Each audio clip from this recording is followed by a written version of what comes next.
Here today we continue our swift venture through this second letter of Timothy.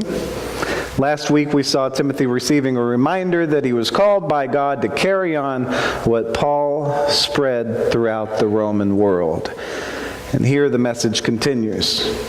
What Timothy is carrying on is not of himself, but the one he was called to proclaim. Remember Jesus Christ, he says, raised from the dead. That's why I suffer. That's why I endure. That's why we work. You know, one might fall into thinking that Paul was self-absorbed, how he explains things such as how he suffers for the sake of the elect. But what he was really doing was quite the opposite. Paul is using himself as an example not to glorify himself, but to encourage Timothy and whoever else to continue that very same work of serving others. It wasn't about himself at all. It was about the one who sent him, and it was about others. To do it out of love for the world. Now, expanding on this point, he gets into some specifics.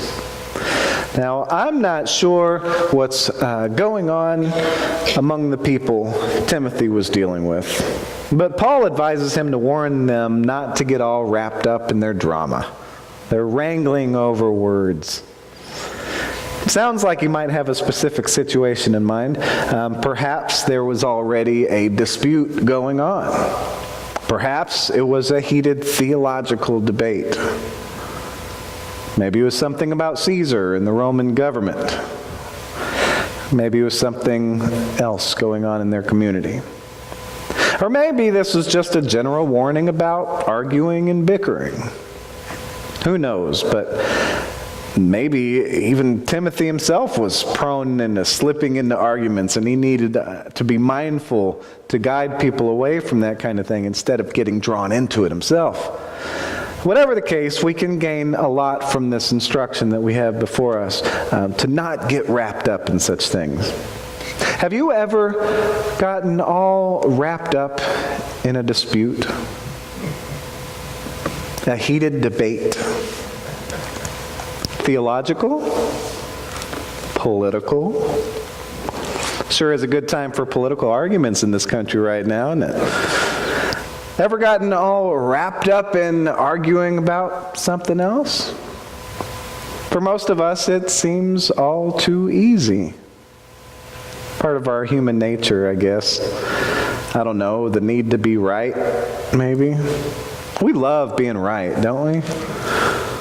We'll argue to the ends of the earth to be right, to prove that we're right, to convince others to see it my way. Or worse, to force others to see it my way.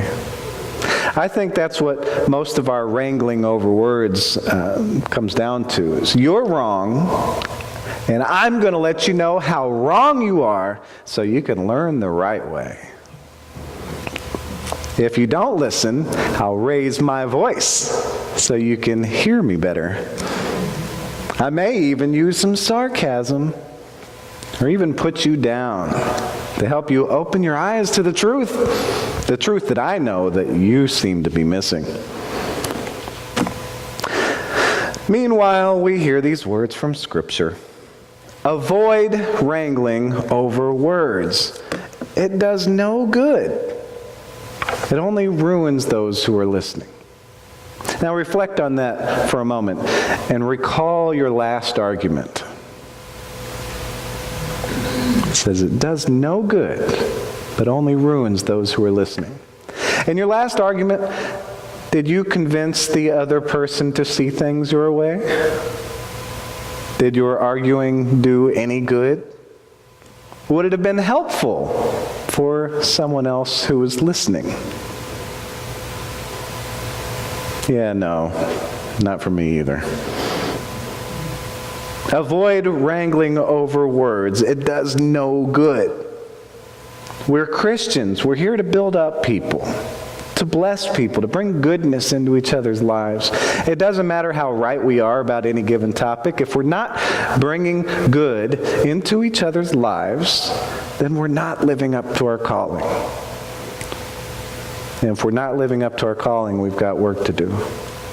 Obviously, we don't want to ruin anybody's life. Maybe we want to at the time of the argument. But ultimately, we each just want to feel heard, to feel valued, to feel respected. And then we get all worked up and we argue and sometimes say things that we shouldn't. We get all wrapped up in this wrangling over words, really to no good end. It's important that we don't get wrapped into those kind of disputes. How we deal with people, it's a big part of how we present ourselves. And he says, do your best to present yourself to God as one approved by Him, as a worker who has no need to be ashamed, rightly explaining the word of truth. Now, when I read this at first, a thought came to me. I know, that's dangerous. I need to not try to think too much. But the thought that came to me is, how might we typically hear that phrase? To present ourselves as one approved by God. We make all kinds of presentations of ourselves. Have a guest dropping by the house? Clean, clean, clean. Make that house spotless, perfect, all around, having gathered up and obliterated every speck of dust. Present your home as a home that glistens with perfection. Sure, part of it is about making your guests simply feel welcome and comfortable. But let's be honest, it's also very much a presentation of how you live. For some of us, that may be a true representation. Maybe your house usually is spotless. And well, for others of us, not so much. You think you'll find me dusting if it's not for a special occasion? Not likely. Same thing for a job interview. You go in there and you present the very best version of yourself. It may or may not be a very accurate presentation of who you really are. Nevertheless, you present yourself in a certain way to impress your interviewer so you can get the job. Now, is that what Paul's talking about? Not so much. Even though we might hear that when we hear the words about presenting yourself as one who's approved. We may be able to fake it for guests or for an interviewer, for family or friends, even social clubs or even church. We can present the best version of ourselves to whoever we want, and it might go over fine. But we can only present our true selves before God.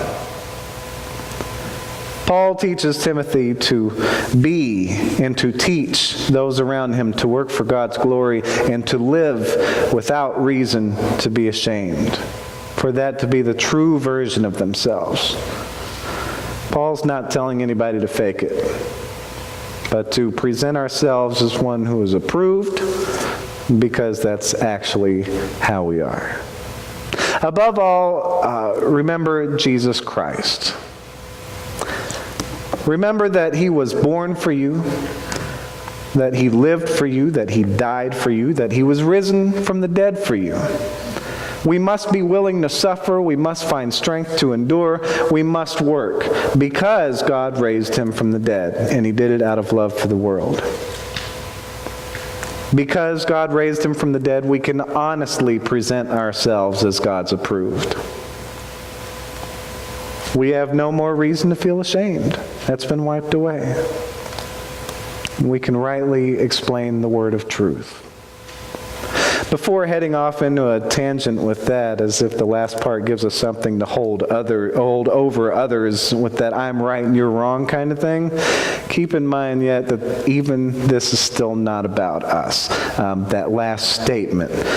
The word of truth that we are to rightly explain. We don't need to go into great theological detail of this or that and all the things that we argue over in society. It's simply that the Word was made flesh And that word is Jesus Christ, who brings us the truth, the one we are to remember above all else, the one who calls us out of our disputes and into salvation, the one who calls us into lives dedicated to serving others, the one who delivers God's grace to us, the one who grants us forgiveness, the one who walks with us for eternity, Jesus Christ. Let us remember him. Let us listen to him. Let us live with no reason to be ashamed. May we do our very best to show that we really are God's approved. Amen.